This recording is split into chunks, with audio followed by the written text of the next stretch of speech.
बिस्मिल्लाहिर्रहमानिर्रहीम। अस्सलाम वालेकुम नाज़रीन, आप मेरा यूट्यूब चैनल देख रहे हैं। मैं इमरान खान हूं। कुछ डेवलपमेंट्स हैं और बड़ी इंपॉर्टेंट है, मैं आपके सामने रख देता हूं एग्जैक्टली जो चीजें अभी हो रही हैं।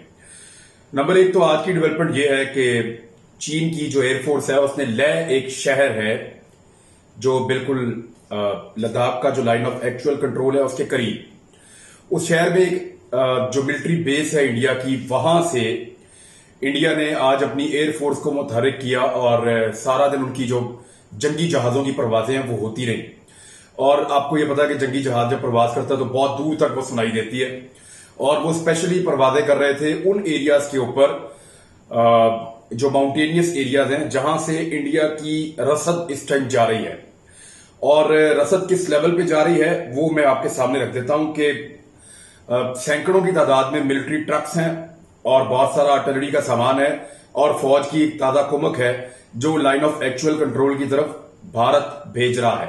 यानी भारत इस वक्त वहां पे अपनी नफरी में इजाफा कर रहा है, अपने हथियारों में इजाफा कर रहा है, और उनकी सर्वेलेंस के लिए या उनको चेक करने के लिए, उनके ऊपर उनका जज्बा और जोश बढ़ाने के लिए एयरफोर्स के जंगी जहाज जो है वो परवाजें कर रहे हैं। अब ये कितने एरिया में प्रवास कर रहे हैं, तो इसका जवाब यह है कि 240 किलोमीटर ये लाइन ऑफ एक्चुअल कंट्रोल से दूर रहे हैं। आपको याद होगा लाइन ऑफ कंट्रोल के इस तरफ आ गया था इंडियन जहाज फरवरी 2019 में, और फिर उसको गिरा लिया था पाकिस्तान ने, अभिनंदन को पकड़ भी लिया था। तो इसलिए इंडिया अपनी हुदूद की तरफ, अपनी लाइन ऑफ एक्चुअल कंट्रोल से वो 240 किलोमीटर दूर रह रहा है, इंडिया के अंदर वाले हिस्से की तरफ रह रहा है। तो ये वो एहतियात कर रहे हैं, लेकिन इसको चाइना ने जो आज इसके ऊपर एक रद्देमल दिया है वो बड़ा सख्त है। चाइना ने कहा है कि ये एक मरतबा फिर भारत की तरफ से जारहाना कदम उठाया जा रहा है और वो हमें प्रोवोक कर रहा है। यानी वो हमें कह रहा है कि आओ लड़ाई की तरफ, जिसका चुनौती देना भारतीय कहते हैं या चैलेंज करना इंग्लिश में कहते हैं। तो वो भारत जो है वो चीन को चैलेंज कर रहा है, चीन को ऐसा लग रहा है।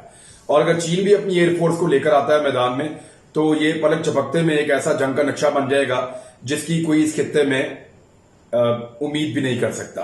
तो एक जो सोर्सेज हैं उनके हवाले से इंडियन अखबारात ने यह लिखा है कि मिलिट्री सोर्सेज के हवाले से अच्छी खासी तादाद को भारत ने लद्दाख में जमा कर दिया है और उनको लाइन ऑफ एक्चुअल कंट्रोल की तरफ लेकर जा रहे हैं ताकि वो अपने इलाके खाली करवा सकें।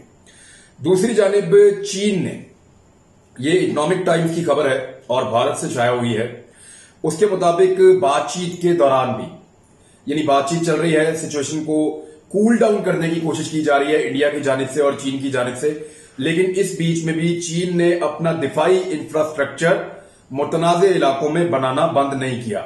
वो लगातार तामीरात कर रहा है और चीन ने भारत को तो ये कहा है कि आप अपनी साइड पे देखें कि आप लोगों की वजह से ये लड़ाई हुई और नौबत यहां तक पहुंची कि आपके 20 फौजी मारे गए, और अपने फौजियों की तादाद चीन ने नहीं बताई और चीन ने कभी भी नहीं बताई। ये मैं आपको वैसे ही बता दूं कि चीन नॉर्मली भी अपना फौजी नुकसान कभी भी नहीं बताता कि उनको किस लेवल का नुकसान हुआ है। ये उनकी पॉलिसी है उनके मुल्क की, और उससे वो अचीव करते हैं, हमेशा बहुत दूर जाके भी अचीव करते हैं और मौके पे भी उनकी ये अचीवमेंट होती है कि वो अपना नुकसान नहीं बताते। अब इस वक्त जो हुआ है, चीन ने एंगेजमेंट्स के बावजूद, मुलाकातों के बावजूद और मुज़ाकरात के बावजूद, यानी उनके महकमा खारजा में मुज़ाकरात हो रहे हैं, फौजी सतह पे भी हो रहे हैं, और अभी आज तो चीन के जो डिफेंस मिनिस्टर हैं वो रूस के दौरे पे हैं और रूस का एक विक्टर डे था जहां पे परेड हुई है मॉस्को में, और वहां पे वो बतौर मेहमान गए थे। वहां पे भारतीय वजीर दिफा भी मौजूद हैं, तो उनके दरमियान में भी जो है वो मुज़ाकरात की उम्मीद की जा रही है भारत की जानिब से, और ऑब्वियसली मॉस्को में दोनों मौजूद हैं तो मुज़ाकरात तो होंगे। इन मुज़ाकरात के बावजूद चीन ने अपने जो मोर्चे हैं, जो कंक्रीट के बंकर्स हैं, वो बनाना बंद नहीं किए गालवान वैली में और पैंगोंग लेक के आसपास, जो कल तक भारत के कंट्रोल में था। तो इस बात को लेकर भारत ने बहुत ज्यादा शोर मचाया, लेकिन चीन बहुत खुश है और चीन जो है वो शाबाश दे रहा है, बहुत तारीफ कर रहा है और बहुत ज्यादा वो खुश हैं नरेंद्र मोदी से। अब आप सोचेंगे कि चीनी नरेंद्र मोदी से इतने खुश क्यों हैं, तो उसका सबूत मैं आपके सामने रख देता हूं। अभी मैं आपको थोड़ी देर में यह भी बताने वाला हूं कि चीन ने भारत से कौन सी 5 चीजें मांगी हैं। इस सारी सिचुएशन को खत्म करने के लिए चीन ने भारत के सामने 5 मुतालबात रखे हैं। वो 5 मुतालबात क्या है, चीन तो कभी नहीं बताता, और भारत के लिए इतनी शर्मिंदगी है कि वो बताएंगे नहीं, लेकिन एक एक करके ये बाहर आए हैं और सोर्सेज से हमने इंफॉर्मेशन इकट्ठी की है। तो अब आपको हम बता सकते हैं कि चीन ने कौन सी 5 चीजें डिमांड की हैं भारत से कि ये 5 चीजें आप करें तो ठीक है, ये मामला यहीं पे रिजॉल्व हो जाता है। लेकिन अगर ये चीजें 5 नहीं करते तो फिर ये चूं का तू चलेगा और फिर यहां फौजें इकट्ठी होंगी, जंग जैसी कैफियत बनेगी और इकोनॉमी इंडिया की इस वक्त एक छोटी सी जंग का बोझ भी नहीं उठा सकती। नरेंद्र मोदी की तारीफ क्यों कर रहा है चीन, और बहुत खुश हैं चीनी नरेंद्र मोदी से, उनको शाबाश दे रहे हैं और उनका शुक्रिया अदा कर रहे हैं। वो इसलिए कि नरेंद्र मोदी ने एक स्टेटमेंट दिया था, थोड़े दिन पहले मैंने आपको ये स्टेटमेंट सुनवाया था जो नरेंद्र मोदी ने कहा था। अब नरेंद्र मोदी का ये स्टेटमेंट जो मैंने आपको सुनवाया था और नरेंद्र मोदी ने अपनी अपोजिशन को ये स्टेटमेंट दिया था एक ऑनलाइन मीटिंग के अंदर, जब एपीसी उन्होंने बुलवाई, खास तौर पे कांग्रेस को वो ये बताना चाह रहे थे। तो नरेंद्र मोदी का ये स्टेटमेंट चाइनीज ने उठाया, इसकी चाइना में ट्रांसलेशन की और चाइनीज जुबान में अपने लोगों को बताया और नीचे इसके सबटाइटल्स लिखे चाइना के अंदर, चाइनीज जुबान के अंदर, और उसमें बताया कि देखो नरेंद्र मोदी खुद कह रहा है कि ये चीन का इलाका है, चीन अपने इलाके में है।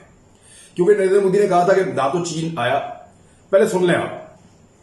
पूर्वी लद्दाख में जो हुआ उसको लेकर आपने रक्षा मंत्री जी और विदेश मंत्री जी को सुना भी और प्रेजेंटेशन को भी देखा। न वहां कोई हमारी सीमा में घुस आया है, न ही कोई घुसा हुआ है, न ही हमारी कोई पोस्ट किसी दूसरे के कब्जे में है। अब ये नरेंद्र मोदी कह रहा है कि जी ना तो चीन हमारे इलाके में आया, ना उसने किसी पोस्ट पे कब्जा किया, ना वो घुसाया है और ना कल था, ना वो ये कह रहा है, क्लियरली कह रहा है कि चीन अपने इलाके में है। और चीन का भी यही मौकिफ है कि भाई हम जहां तक भी आए हैं ये हमारा अपना इलाका है। कल तक चीन जो है वो फिंगर 8 पे था, फिंगर 8 से उस तरफ था। आज चीन जो है वो फिंगर 4 पे आके खड़ा हुआ है, यानी 8 किलोमीटर अंदर आया है सीधी लाइन में और 60 मुरब्बा किलोमीटर का इलाका उसने ले लिया है। ये सिर्फ एक एरिया में मैं आपको बता रहा हूं। अरुणाचल में अलग रिपोर्ट आ रही है, वो भी अभी आपको मैं बताता हूं, लेकिन चीन कह रहा है हम अपने इलाके तक आए हैं। ये जो 8 किलोमीटर का हमने ट्रेवल किया है, 60 मुरब्बा किलोमीटर की जगह कब्जा किया है, ये हमारा अपना इलाका है और नरेंद्र मोदी ने उसको तस्लीम कर लिया। नरेंद्र मोदी आपका बहुत शुक्रिया। ये चाइना जो है वो इसलिए नरेंद्र मोदी का शुक्रिया अदा कर रहा है। अब मैं आपके सामने रख देता हूं कि एक बीजेपी के एमपी हैं तापीर गाउस, और इन्होंने एक दावा किया है और इसके ऊपर कांग्रेस ने बड़े सख्त सवाल उठा दिए हैं नरेंद्र मोदी की हुकूमत से, और ये प्रेस ट्रस्ट ऑफ इंडिया ने इसको पब्लिश भी किया है। उन्होंने कहा कि अरुणाचल में चीन दाखिल हो गया है। अब अगर अरुणाचल में भी चीन दाखिल हो गया है तो फिर तो भारत को और भारत की फौज को डूब के मर जाना चाहिए। लेकिन भारतीय एमपी कह रहे हैं मैं नहीं कह रहा, और भारत की कांग्रेस पूछ रही है मैं नहीं पूछ रहा। वो ये कह रहे हैं कि तापीर गाउस ने दावा किया कि अरुणाचल में चीन दाखिल हो गया है, हुकूमत बताए कि ऐसा हो गया है।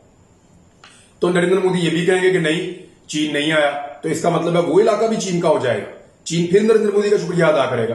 तो करते रहना चाहिए नरेंद्र मोदी का शुक्रिया। इंशाल्लाह एक दिन जो नरेंद्र मोदी है वो कश्मीर को भी छोड़ देगा और कहेगा कि पाकिस्तान तो कोई नहीं आया वहां तक, और फिर जो मकबूजा कश्मीर है वो आजाद कश्मीर का हिस्सा बन जाएगा। और क्या होगा, नरेंद्र मोदी यही कहानी सुनाएगा दोबारा कि पाकिस्तान बिल्कुल नहीं आया है, किसी पोस्ट पे कब्जा नहीं हुआ है और कोई दाखिल नहीं हुआ है।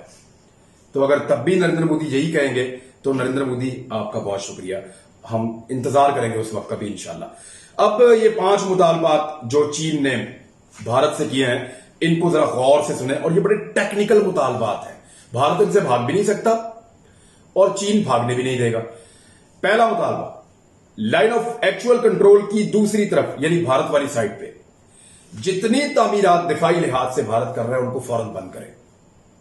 बड़ा सख्त मुतालबा है और यही मुतालबा है जिसकी वजह से चीन आगे बढ़ा था, क्योंकि भारत यहां पे नई सड़कें बना रहा था बहुत सारी, और लद्दाख तक, गिलगित बल्तिस्तान तक और सी पैक तक को मुतासर करने वाला था। इवन सियाचिन तक वो कोशिश कर रहा था कि इस तरह के रास्ते बना दे कि आइंदा भारतीय फौज को और भारतीय दिफाई पोजीशन जो है वो इतनी मजबूत हो जाए इस खित्ते में कि पाकिस्तान और चीन उसका कुछ ना बिगाड़ सके। तो पहली चीज तो उसने कहा कि भारत दिफाई लिहाज से जो कंस्ट्रक्शन कर रहा है लाइन ऑफ एक्चुअल कंट्रोल की अपनी वाली साइड पे, उसको फौरन बंद करे। दूसरा मुतालबा, 370 को भारत फौरन बहाल करे।